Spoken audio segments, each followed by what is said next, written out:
बुलंदशहर में फुफेरी बहन के चचेरे भाई के अवैध संबंध का विरोध करने पर की गई अंकित की हत्या। चचेरे भाई राहुल के अपनी फुफेरी बहन से थे अवैध संबंध। राहुल करता था विरोध। 9 अक्टूबर को राहुल ने अंकित के साथ शराब पी नशे में पिटाई के बाद अंकित को अधमरा छोड़ फरार हो गए थे राहुल।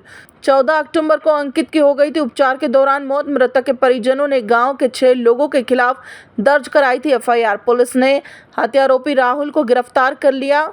अंकित हत्याकांड का हुआ खुलासा। अंकित और राहुल हैं रिश्ते में चचेरे भाई। फुफेरी बहन थी राहुल की प्रेमिका। बुलंदशहर के थाना आर क्षेत्र की घटना का पुलिस ने किया खुलासा, जहां फुफेरी बहन से चचेरे भाई के थे अवैध संबंधों के चलते अंकित की हुई हत्या। 14 अक्टूबर को अंकित की हो गई थी उपचार के दौरान मौत। खबर सूत्र के लिए बुलंदशहर से इलियास अली की रिपोर्ट। 9/10/2024 की घटना है। उस दिन ये जो लड़का अंकित है, जो बाद में इसकी मौत हो गई इलाज के दौरान, ये अपने कजिन के साथ चचेरा भाई था राहुल के साथ ये रामलीला देखने गया था। रामलीला देखने के बाद इन लोगों ने शराब पी करके अपने खेत में सोने चले गए।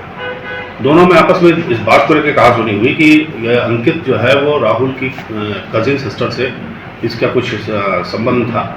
इस बात को लेकर के अंकित से इसकी नाराज़गी चल रही थी। अंकित विरोध करता था। पूछताछ के दौरान ये ज्ञात हुआ कि उस जो लड़की थी उसके कुछ फोटोग्राफ्स थे आपत्तिजनक स्थिति के, जो उसके मोबाइल में थे और वो इंटरनल पासवर्ड लगा रखा था। अंकित बार बार चाहता था कि इस फोटो को डिलीट कर दे, परंतु राहुल तैयार नहीं था और वो कहता था कि मैं उससे शादी करूंगा। इस बात को लेकर के आपस में कसीदगी हुई और शराब के नशे में थे।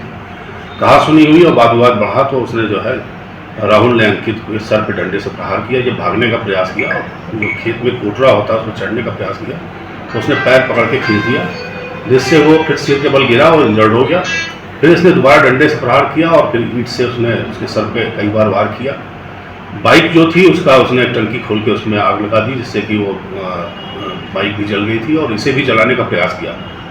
घायल अवस्था में ये सुबह के टाइम इसमें पता चला कि ये घायल अवस्था में वहाँ पड़ा हुआ है, तो गांव के लोग गए तो फिर उसको ले आकर के सदर हॉस्पिटल में भर्ती कराया गया। जहाँ इसकी स्थिति गंभीर थी उसे तुरंत तत्काल जो है प्राइवेट हॉस्पिटल में रेफर किया गया। वहाँ से फिर इसको लोकनारायण जयप्रकाश हॉस्पिटल जो है LNJP hospital trauma centre Delhi के लिए रेफर किया गया, जहाँ दिनांक 14/10/2024 को इसकी मौत हो गई। तदुपरांत 15/10/2024 को उनके परिजनों ने FIR कराई, जिसमें 6 लोगों को नामजद किया। चूँकि वो जो नामजद थे उसमें केसलेट श्रीमान वरिष्ठ पुलिस अधीक्षक महोदय ने इसमें एक टीम गठित की, इंस्पेक्टर आर के नेतृत्व में।